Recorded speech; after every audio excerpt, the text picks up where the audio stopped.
You know that moment where your design is almost there, but the only real feedback that you have is from your PM and that one coworker who says literally everything looks good? What I really need is real feedback from real customers.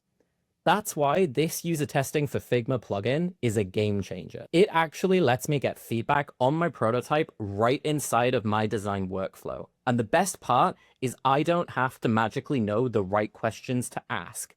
A test plan gets generated automatically based on my goals so that I can get quality insight without having to start from scratch. So instead of just guessing or debating on Slack for 3 days, I get real feedback from actual users while I'm still designing, which means faster decisions and fewer wait or we should have caught that earlier moments, and way more confidence before the handoff. And we're just getting started. Soon you'll be able to do all of this directly within Figma Make, powered by UserTesting's own MCP server. If you live in Figma too and want better feedback right inside your design environment, check out the description for more information.